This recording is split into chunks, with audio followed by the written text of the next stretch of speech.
Hi everyone, welcome back to Rachel's Studio, and in today's tutorial we're going to look at several different ways that you can paint grass for both watercolor, and lots of these tips will also apply to acrylic painting and even oil painting.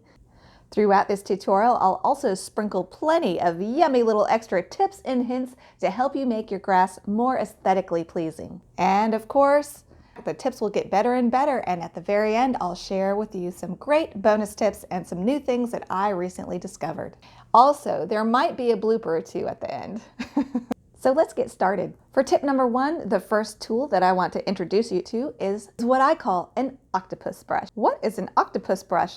Good question, because it's a name I came up with. And basically what it is, you take an old paintbrush and you dip it in masking and you shape the bristles of the brush as if they were the legs of an octopus coming out from the center, kind of in a star shape. And then you let the masking dry, and then you can paint with this tool to create really interesting textures.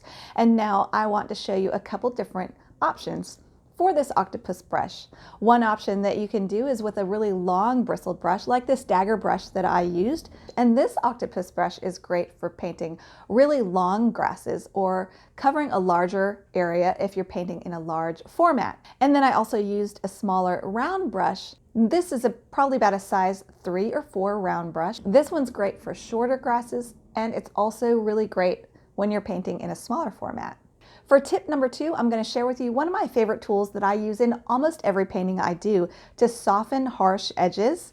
And you can also use it in the case of painting grasses by using it to attach your grass to the painting and to also soften certain areas of the grasses. When you're painting in general, a rule of painting composition is to have hard edges and soft edges. So if you're painting grass textures on dry paper, you're going to get a lot of dry, hard edges in your grasses.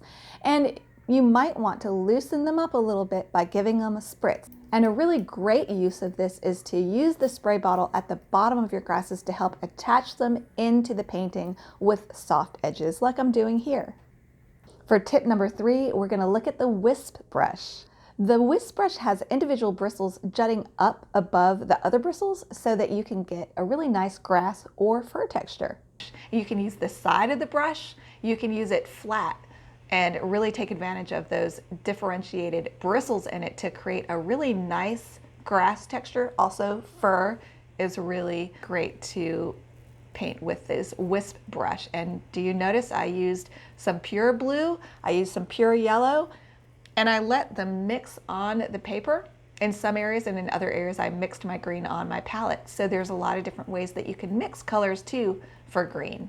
And you can use a fast sweeping stroke, you can use a slower stroke to make a thicker, wider grass. You push down with your brush a little bit more, and then if you want a thinner grass, you lighten up with the pressure you apply with the brush. And that way you get lots of different random looking grasses that look very natural. And by the way, you can see I went in with clear water at the bottom of these grasses to attach them into the painting.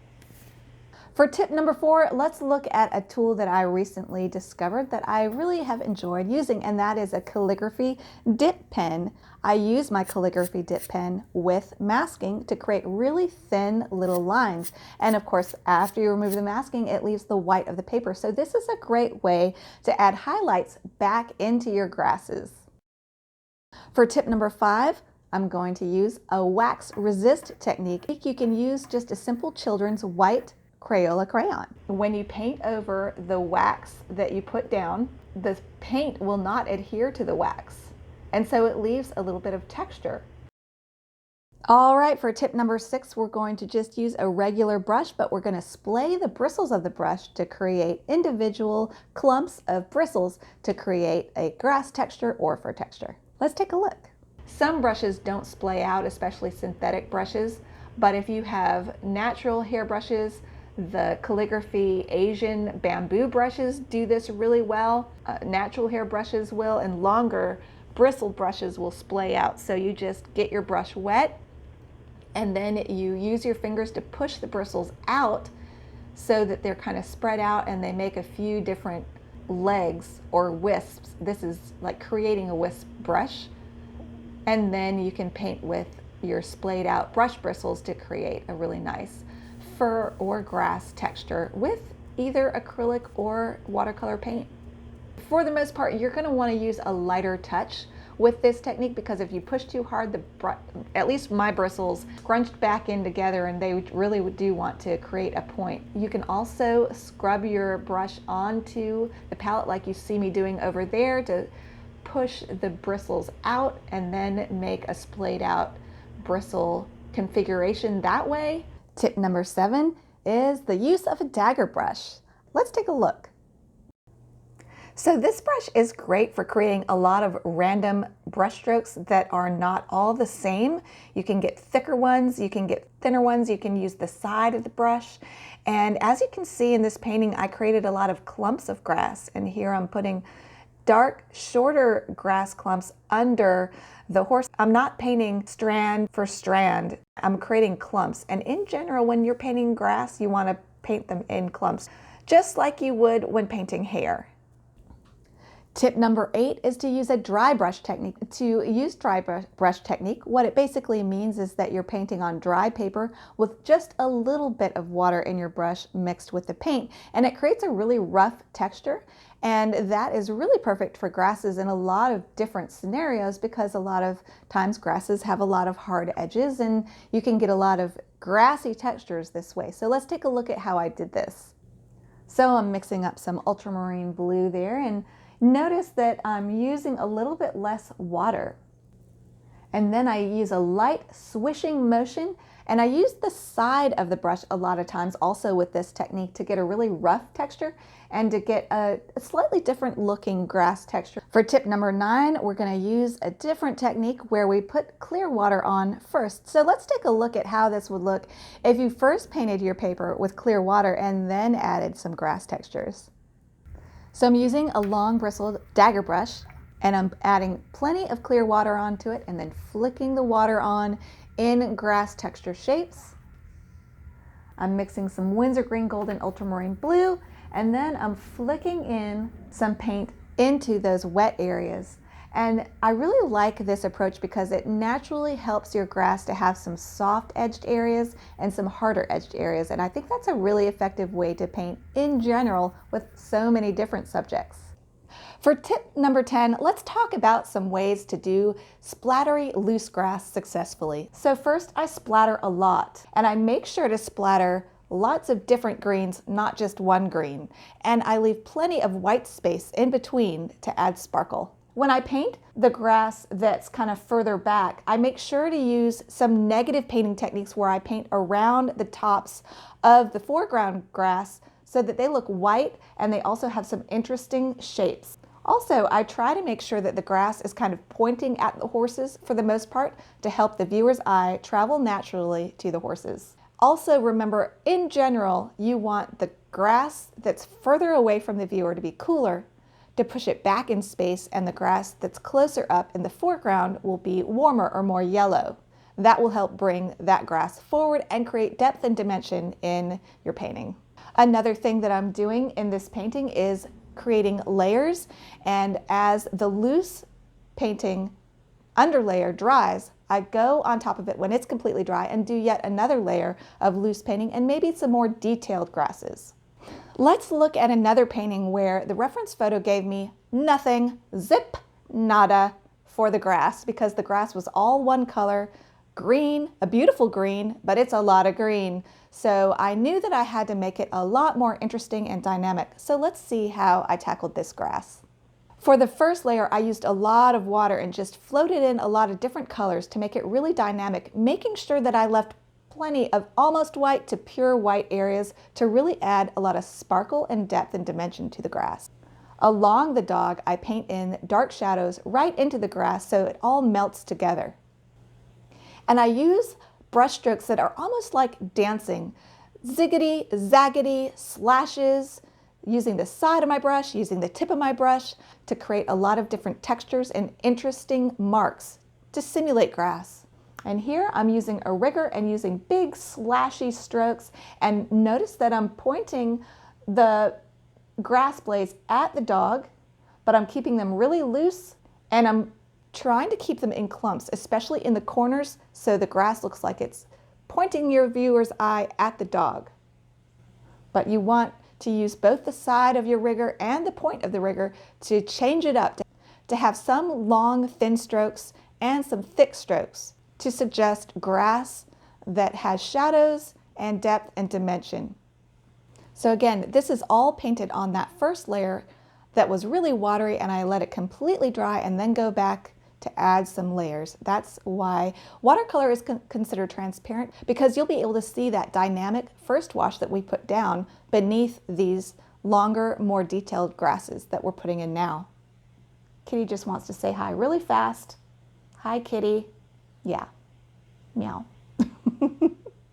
All right, let's call this bonus time because I'm beyond tip 10, but I really wanted to add some information about using grass as a frame for your subject. And if you're like me and you paint a lot of animals in grass, then you want to think in terms of using grass to help move the viewer's eye around the painting. And so in this painting is a perfect example. I'm painting grasses around each hen, and then the grass gets a lot softer and more delicate further away from the chickens. So I used masking to mask some of the strands of grass over the chickens, and then when everything was still white, I painted a few dark strands of grass over the hens. So later when I'm painting the feathers of the hens, I can paint around these few dark strands, and it really helped incorporate these chickens into the painting and really made the grass work for the painting to help the viewer's eye move around the painting. And you'll notice that the grass strands around each chicken point in and towards each chicken. And so they really added a powerful component to help incorporate each chicken into the painting and help the viewer's eye move around through the painting and always back to the chickens. And another thing that I did is when I was painting the dark feathers, say of this chicken, you can see that I'm painting parts of the chicken at the same time that I paint the grass. So sometimes the colors of the grass melt a little bit into the browns of the chicken. So there's a blurred edge between some of the grasses and the chicken to help incorporate the chicken into the grass. All right, here is another example of how I used the grass in my painting to frame the dog. And in this circumstance, I painted grass in a completely new way, to me even, and it's called negative painting. And negative painting can be thought of the painting you do around a subject. In this example, the space between the grass blades. You have to flip a switch in your brain to think right. And I kind of cheated. I painted the light grasses first with very light yellow grass so I could see it. And then I painted negatively with darker green around the strands. And look at how I designed the strands of grass that point in towards the dog. So these grass really made a beautiful frame for this dog, and the negative painting created an interesting visual aesthetic for the viewer to enjoy while that same element in the painting was pushing the viewer to look back up towards the dog. Okay, bonus bit of information number 2, which will be how to paint distant grass. What does color look like? How does color change as it goes further and further away from the viewer? It looks grayer, cooler, and everything, all the elements in that area are softer. So you can't see little details, you can't see hard edges. So that's why wet and wet technique is so great for painting very far in the distance grasses. So how did I do that? What you see me doing here is painting a bunch of clear water onto that distant hill. And then I'm going to add a lot of red to most of the paint that I put in that distant hill. And I'm going to paint it in big shapes that kind of go across in long, curved but hilly rectangular shapes across the back of the painting. And most of them are reddish green, but some have some bright green elements where the sun might be hitting the tops of the hills. And that creates depth and dimension, but yet because I'm painting all this grass, you don't see any strands because it's so far away. It's all soft and all melting together because I put that first layer of glistening clear water down and then painted completely wet in wet so that I made sure that that grass stayed really soft and had the illusion of being far away. But I cannot help but include this extra super bonus. But I just discovered a brand new product. and it's called Brusho. And let's take a look at this new product that I've discovered. It is very staining. It's kind of like a sand, a very fine sand or a finely ground salt texture, and you sprinkle it onto your painting and you spray your painting, and then the Brusho granules will spread out and bloom in these really soft, highly textured, almost furry, but you can also see it being grass or trees texture with little sprinkles of bright color. You can tell they use phthalo paints because that's very staining. My hands got very stained, and also this purple. And this color that I'm showing you right here is moss green. Another way that you can paint with this is get your entire paper wet and then sprinkle Brusho onto that, and it'll bloom out in a slightly different style. So I am very excited to try this Brusho in a landscape painting. I do have a commission coming up, so stay tuned for that. And if you're interested in watching me do some of these new techniques and try out these new ideas in actual real paintings, and you want to paint along with me, be sure to join my Patreon, where for as little as $5 a month, you can access a full library of over 40 tutorials now, or you can join at the $8 level and get access to all my new tutorials and old tutorials. Or you can buy individual tutorials if you're interested in just one of my paintings. Go to my website, rachelstudio.com, click on the tutorials section, and there you will find several different paintings that I have available for individual purchase. If you don't see one that you want, just message me. Be sure to check that out, and thank you so much to all of you for supporting my YouTube channel. I'm coming out with another hack video. That I just did has been really popular, so I've already got 5 or 6 new hacks that I'm really excited to share with, so be sure to subscribe so you don't miss any of my exciting new content coming to you soon. My squirrel's going crazy, y'all. You have to kind of switch your